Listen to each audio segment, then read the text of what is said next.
Konnichiwa, Mino. Welcome back, everybody, to Game Boy Top 10s Racing for First Place, Part 2. You lost. So I hope you're all ready to see what games are truly the best racing games for the Game Boy, in my opinion. As always, we're going to reiterate on the rules, that way you know why and how they can be in this list. First of all, they have to be on the driving list on GameFAQs.com. If they're not here, they're not on this list. And of course, there's no exceptions this time. Moving on to rule number 2, no Game Boy Color games allowed, because this is the first gen version of the system. We can't let the next gen games on here. Next rule, it has to be a racing game or time trial game. If it's not these, then it's not truly a racing game. Next is no power-ups allowed. If it has a power-up on the track, it wasn't in this list. That's why we had the power-up racing list. Alright, so moving on to number 5. This is Racing Tamashii. And it's a little weird that you guys would probably think, wait, why is a motorcycle game here? Because it deserves to be here. This game was developed by Irem and released in '91. This game has very good controls. I was very impressed at what you can do in it. You can even shift your gears in this one and be able to go pretty fast. But see, that's the trick in this game, and why it really intrigued me and made number 5 on my list. You have to learn how to switch your gears properly, because you can't go on a turn in high gear. Of course, this is really a video when I didn't figure that out. And, you know, had to have fun with it. I really like the graphical on here. You got everything that you want to see. They let you see that, you know, your body and tires are doing okay, your speed, all that. I like how on top they give you your time, your rank, and the graphics are not bad. You can see everything you need to see, and you enjoy the background while playing a classic view that's been in our in racing games since Atari. And that's what happens if you're going too fast. And because of it takes skill to get used to this game, it is why it made number 5 on my list. It brings everything that we want to see in a motorcycle game and does it well, especially on a handheld, to where you're able to enjoy the handheld exactly how it needs to be, without, of course, doing like in Road Rage. Whack! You know, so that's a nice thing. You don't have to worry about people knocking you over.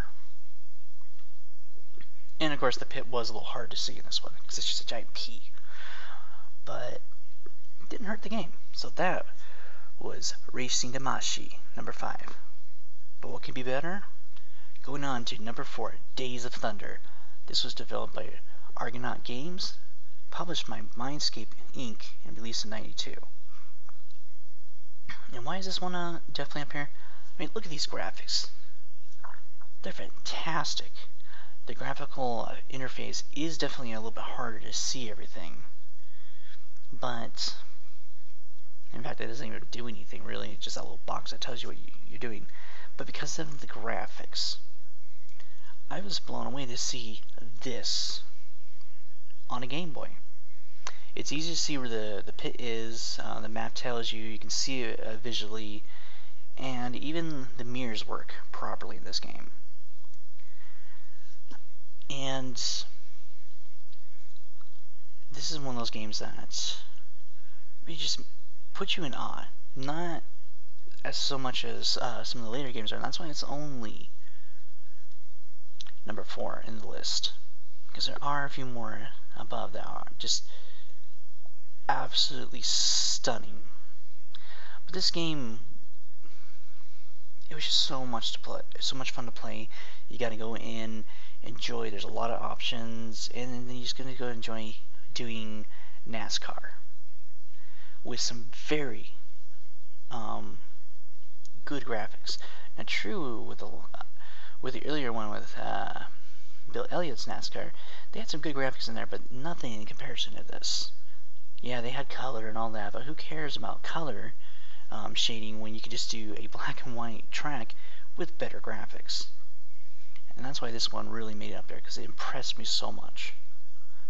But then, like I said before, why is this one only here? What could be better than that? Well, the next one, will definitely show you why. So this is Days of Thunder, but coming in at number 3. Definitely shows why this one's only number 4.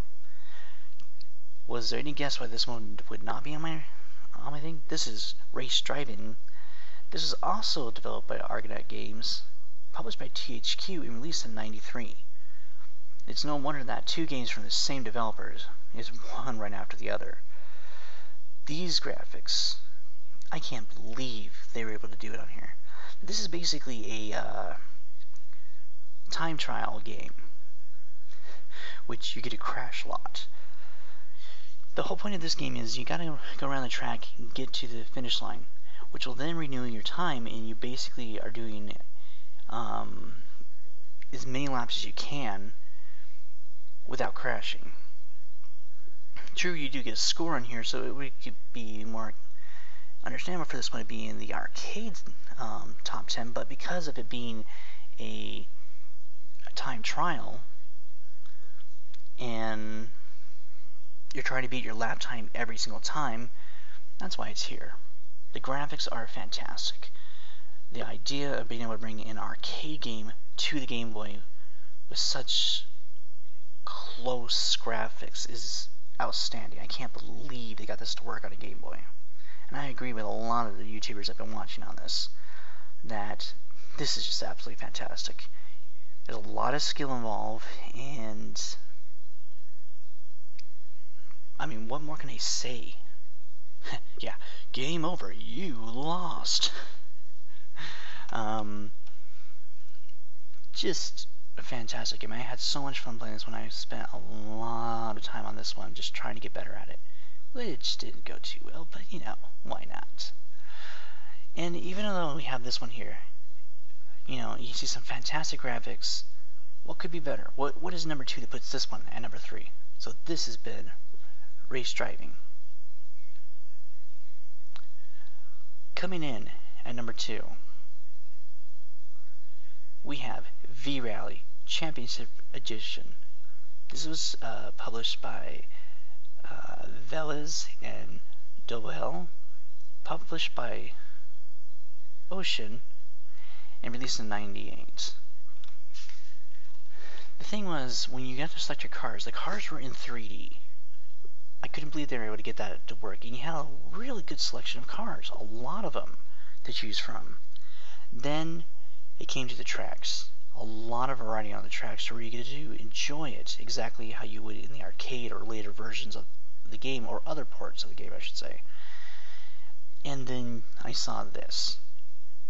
The perfect amount of what you need to see while driving, and then the graphics. Go for the classic, back view, driving like this. It's easy to see where you are. Easy to crash into things. And for the first time in a Game Boy game using this type of graphics, if you get too close to a car, you can actually roll over the car or be flipped by the car. Also, beware of the piggies. You can run over pigs in this game. Sheep, dogs. I don't know why they didn't put cats in there too. No offense to cat fans, but it's one of those things where after a while playing this game, I'm trying not to hit things, and then, well, you start squishing things. Not my fault. But this game really showed exactly what you need in a game. And it's funny that with this type of graphics, this type of gameplay, that it really was very similar to the number 1 game in this list.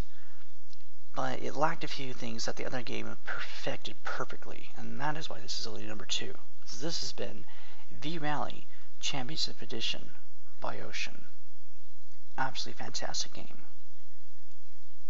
Moving on to number 1, we have Cashier De Mogi G Gaijin, or Initial D Gaijin. Was it any doubt for any of those who have had the opportunity to play the arcade game of this one? This is an amazing game. You get to select from a ton of vehicles. I haven't gotten super far in the game to see if you're able to finally select your characters. So you actually just it looks like you're racing with the character. Everybody he's the annoying guy. But I mean, this game, very good graphics. The controls are spot on. I mean, when you go to drift, if you learn how to drift just right in this game, you can drift.